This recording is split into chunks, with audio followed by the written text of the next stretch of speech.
അസ്സലാമു അലൈക്കും വറഹ്മത്തുള്ളാഹി വബറകാതുഹു. 11-ാം തീയതി പ്രഭാതം. ഇവിടെയൊക്കെ നിങ്ങൾക്ക് കാണാം ഹാജിമാരൊക്കെ ഇങ്ങനെ ഓരോ രാഷ്ട്രത്തിൽ നിന്നും ഹാജിമാരിങ്ങനെ ഇറങ്ങിക്കൊണ്ടേ നിൽക്കുകയാണ്. അല്ലാഹു അനുഗ്രഹിക്കട്ടെ. റബ്ബിൻ്റെ കടാക്ഷവും കനിവൊക്കെ നിങ്ങൾക്കുണ്ടാവട്ടെ പ്രഭാതത്തിൽ. അതുപോലെ ഈ വീഡിയോ കാണുന്ന എല്ലാ കുടുംബാദികളിലും അല്ലാഹു അനുഗ്രഹങ്ങൾ എത്തിച്ചു കൊടുക്കട്ടെ.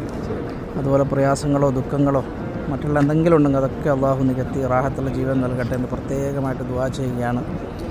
അതുപോലെ തന്നെ നമ്മളെ കൂട്ടത്തിലുള്ള കുറേ പേരുണ്ട് അസുഖങ്ങളൊക്കെ ആയിട്ട് പ്രയാസപ്പെടുന്നവർ. അവരുടെയൊക്കെ അസുഖങ്ങളിലൊക്കെ കാമിലായ ശിഫ അല്ലാഹു നൽകട്ടെ. അതുപോലെ റബ്ബിൻ്റെ അനുഗ്രഹങ്ങൾ അവർക്കൊക്കെ എത്തിച്ചു കൊടുക്കട്ടെ. അതുപോലെ നമ്മുടെ മാതാപിതാക്കളിലും മക്കളിലും കുടുംബാദികളിലൊക്കെ അല്ലാഹു അനുഗ്രഹങ്ങൾ വർഷിച്ചു കൊടുക്കട്ടെ. ആമീൻ യാ റബ്ബൽ ആലമീൻ. അതുപോലെ തന്നെ ആർക്കെങ്കിലും ബുദ്ധിമുട്ടുകളൊക്കെ ഉണ്ടെങ്കിൽ അതൊക്കെ അല്ലാഹു നീക്കി കൊടുക്കട്ടെ. ആമീൻ. എല്ലാവർക്കും നല്ലൊരു പ്രഭാതം നേരുന്നു. അസ്സലാമു അലൈക്കും വറഹ്മത്തുള്ളാഹി വബറകാതുഹു.